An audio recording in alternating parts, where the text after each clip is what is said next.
สวัสดีครับพวกกับช่องเออีกแล้วนะครับนะวันนี้นะครับนะเป็นไอเดีย DIY นะครับง่ายๆนะเป็นการทำล้อเทรลเลอร์นะครับนะล้อสำหรับล้อสกีนะครับสำหรับเอาเรือขึ้นนะเอาเรือขึ้นลงในพื้นที่ที่เราไม่สามารถถอยหลังลงได้จนถึงน้ำนะครับนะขั้นตอนก็ไม่มีอะไรมากครับง่ายๆเลยครับนะ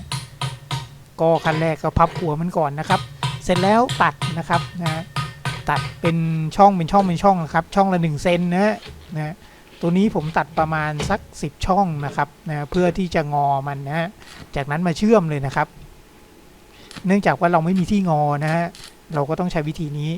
นะครับจากนั้นตัดเหล็กครับนะขนาดประมาณสัก3 นิ้วนะครับนะแล้วก็นำมาเชื่อมนะครับมาเชื่อมติดกับตัวเหล็กนะตัวเหล็กเดิมนะครับเหล็กเนี่ยเหล็กรางผมใช้เป็นเหล็กกล่องนะครับขนาด2x2นะเป็นเหล็กชุบกาวาไนท์นะครับนะแล้วก็ใช้หาเหล็กเพลานะครับเหล็กเพลานี่หาซื้อได้ใน Lazada เลยนะครับนะแล้วก็ล้อเนี่ยต้องบอกก่อนนะครับล้อผมสั่งมาจากใน Lazada นะครับสั่งมาจากจีนนะฮะฉะนั้นราคาตกประมาณ1,000 กว่าบาทเองครับทั้งหมดผมสั่งมา10 กว่าล้อนะครับ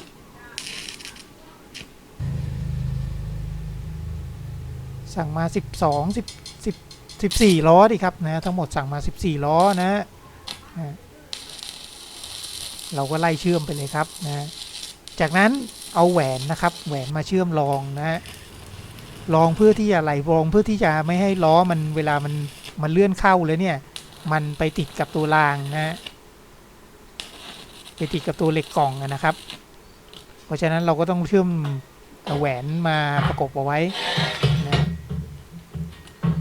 อุปกรณ์ที่ใช้ไม่มีอะไรมากครับลวดเชื่อมไฟฟ้าธรรมดานะตู้เชื่อมไฟฟ้าธรรมดาเลยครับอาจจะต้องลงมือลงแรงกันนิดนึงนะเนี่ยครับงานพอเชื่อมเสร็จแล้วนะครับจะประมาณนี้นะผมพิสูจน์แล้วนะครับมันอยู่ครับนะอยู่เลยนะครับนะค่อนข้างจะแข็งแรงดีเลยนะครับพยายามเชื่อมให้แข็งแรงนะ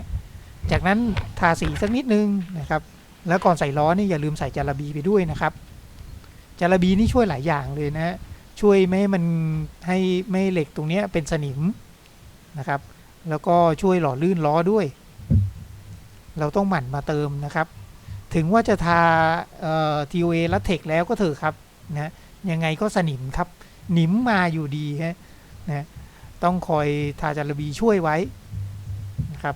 ทาเล็กๆน้อยๆนะครับบางๆไม่ต้องทาเยอะนะครับนะเดี๋ยวมันจะกลายเป็นขี้ฝุ่นเหนียวนะครับนะนี่ทาไว้นะครับจากนั้นเราล้อใส่เลยครับให้มันเลื่อนได้ก็พอครับเพราะปกติมันไม่ค่อยได้เลื่อนอะไรฟรีมากหรอกครับนะแล้วก็ใส่สลักล็อกครับผลงานเรียบร้อยแล้วนะครับเราไปดูหน้างานจริงกันเลยนะครับหน้างานจริงนี่เป็นเขื่อนศรียักษ์ครับเนี่ยถอยลงแค่นี้นะครับล้อรถก็ไม่ต้องแช่น้ำนะ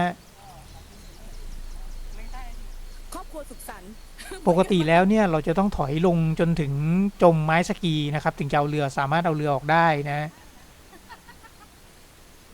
แล้วก็เอาขึ้นเราลงลำบากจะเล่นน้ำเหรออุ่นเดี๋ยวไปเปลี่ยนเสื้อแล้วมาเล่นนะครับกับป๊าเธอหนูตอนนี้ก็มาดูกันเลยครับค่อยๆเอาขึ้นนะกะว่าจะเอาขึ้นทั้งสามคนอยู่บนเรือเลยนะครับเอาเรือขึ้นรถ3 คนพ่อแม่ลูกเขานี่นะคะเอาเรือไปขี่เล่นนะเสร็จแล้วจะเอาขึ้นทั้งอย่างนี้เลยนะครับ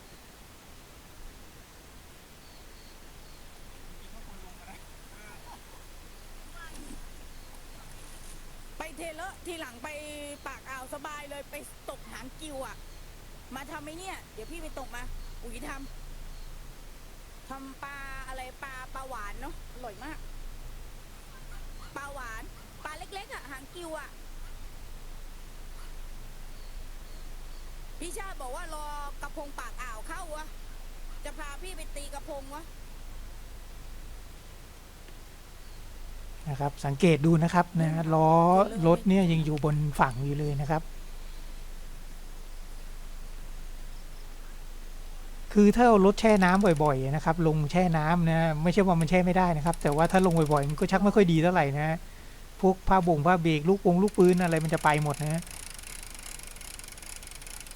เราก็ต้องใช้วิธีนี้ครับช่วย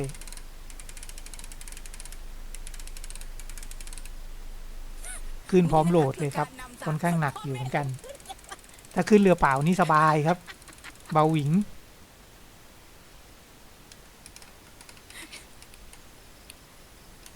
น้ำอุ่นไว้วายใหญ่เลย อันนี้ผมทดลองนะทดลองเอาขึ้นกับโดยที่มีคนนั่งอยู่ด้วยครับมันก็ขึ้นได้ครับไม่ลำบากมากนะ